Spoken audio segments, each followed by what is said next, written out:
scientifiquement parlant, je suis pour le débat, je suis pour qu'on puisse voir. Mais à la seule condition que ce débat reste un débat scientifique, que ces débats scientifiques ne soient pas, surtout pour le moment et pour l'instant, transposés à un débat, disons, aux recommandations politiques. Et même si ça serait le cas, que l'issue de ces forums ou de ces débats scientifiques soit des recommandations à la scène politique, mais l'application ne doit surtout pas intervenir pour l'instant parce que c'est un moment crucial et risqué. Dans ce sens que, certes, il y aura des recommandations, certes, il y aura des failles, certes, il y aura des amendements, de peur que cela ne vienne consolider les maintiens. Parce qu'il faut aussi le dire, qu'on est en train de soupçonner, ce n'est pas moi qui l'ai dit, on donne l'intention de vouloir modifier la Constitution dans le but de favoriser le maintien au pouvoir du régime actuel ou du président actuel. Parce que c'est de là qu'il s'agit quand on parle de l'article 220. Mais je ne suis pas encore à ce point-là. Je suis encore sur l'aspect scientifique.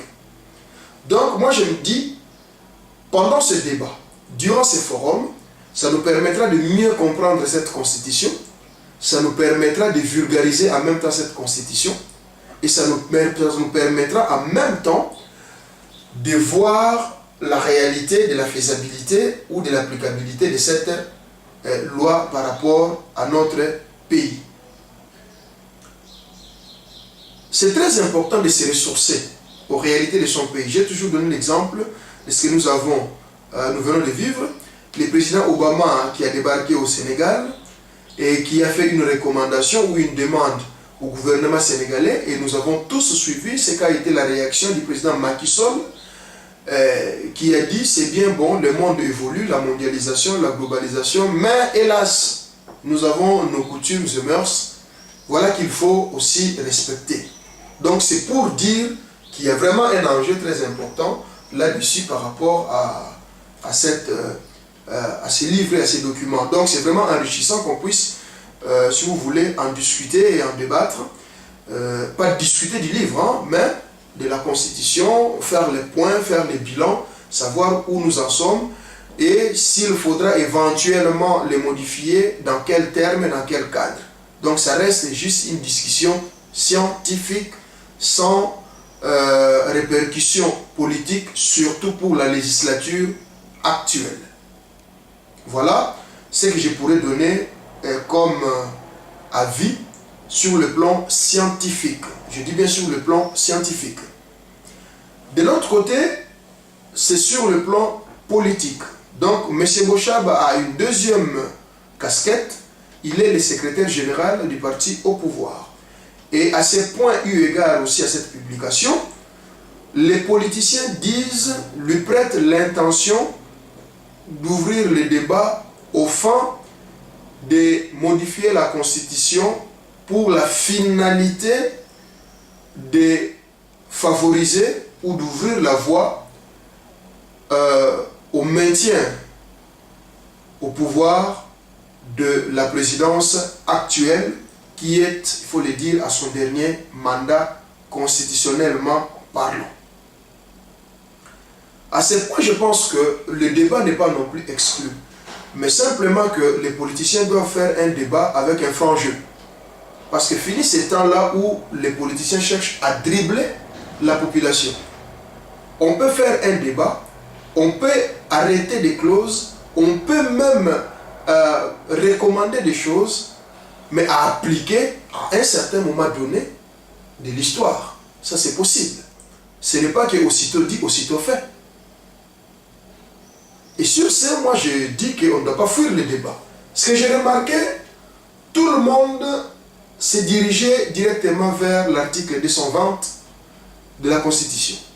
Et cet article qui verrouille et qui parle, qui verrouille, disons, le mandat présidentiel et qui parle de la forme républicaine de l'État qui ne doivent en aucun cas être modifiés.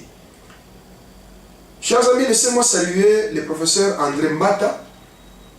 J'ai suivi la conférence, j'ai suivi l'éloquence, j'ai suivi, j'acclame même l'intelligence.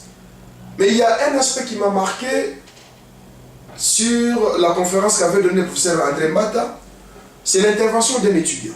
Et cet étudiant, vraiment, je souhaiterais de vive voix une fois dans ma vie entrer en contact avec lui. Cet étudiant qui a relevé une chose, il a posé la question au professeur en disant, mais professeur, j'ai l'impression que vous vous battez pour défendre les contenus de l'article 220. Mais l'article 220 en soi n'est pas protégé. Cette question, moi personnellement, ça m'a interpellé. Cette question m'a interpellé, ça m'a poussé à comprendre un peu plus. Est-ce que les dangers ne se trouvent qu'à l'article 220 tel que les politiciens nous les font voir aujourd'hui? Chers amis, vous serez surpris. Je vais vous surprendre tout de suite là, en vous disant que pour moi, Augustin, ça n'engage que moi, les dangers sur le plan politique liés à la publication de cet ouvrage et à l'ouverture de ces débats, le débat constitutionnel, ce n'est pas l'article 220. Oui, ça peut faire partie du danger, mais pour moi, Augustin, les grands dangers eu égard à cette ouverture ou à ces intentions, c'est l'article 70 de la Constitution. Autrement dit, l'article 70 de la Constitution. Vous serez surpris, mais c'est ça. En tout cas pour moi, Augustin. Pourquoi l'article 70 est au cœur, doit être au cœur de ces débats au lieu de l'article 220? C'est simplement l'article 70 qui définit d'une manière ouverte le nombre de mandats réservés au président de la République. C'est à l'article 70. Nulle part vous verrez cela écrit dans l'article 220. L'article 220 ne vient qu'appliquer les dispositions qui se trouvent dans l'article 70 ou l'article 70. Et je cite, l'article 220 dit non, défend à ce qu'on puisse toucher au nombre de mandats. Mais cet article ne définit pas le nombre de mandats. Le nombre de mandats est défini à l'article 70 de la Constitution. C'est là où on parle de 2 mandats, point, basta. Donc, pour être prudent, et c'est là où j'interpelle aussi la scène politique et l'élite, moi en tout cas je l'ai fait, c'était une initiative personnelle, c'était un engagement citoyen, je n'ai pas eu le soutien de qui que ce soit, ni l'autorisation de qui que ce soit, pour pouvoir le faire, mais je me suis dit qu'il était important que le peuple sache, connaisse la loi fondamentale. Je l'ai fait en lingala, j'ai fait des vidéos là-dessus, et tout le monde a suivi, regardez sur la page YouTube, de Dailymotion, même sur Facebook. J'en ai fait à lingala, c'était dans le souci vraiment de donner ma pierre à ce que tout le monde puisse avoir un niveau, une connaissance par rapport à la Constitution. Ça, c'est une chose. Donc, j'interpelle vraiment les politiciens, dans pareil cas, qu'on puisse non seulement développer des discours politiques, mais je suppose, moi, et je crois qu'un bon discours politique doit avoir comme fondement un argument scientifique.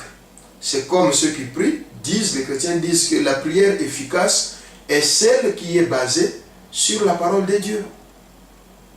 Donc un bon argument politique, un bon discours politique, c'est celui qui est basé sur un fondement scientifique et surtout juridique. Donc moi, Augustin, j'attire l'attention plutôt sur l'article 70 que sur l'article 220. Mais ce n'est pas fini. Les yeux sont toujours tournés vers l'article 220. Moi, je vous dis, attention, il y a l'article 218 qu'il faut protéger. Parce que c'est cet article, finalement, qui donne le pouvoir d'aller toucher ou de ne pas toucher. Il faut lire l'article 218, où les prérogatives sont données 1 à la présidence, 2 au gouvernement, 3 au Parlement et 4 au peuple.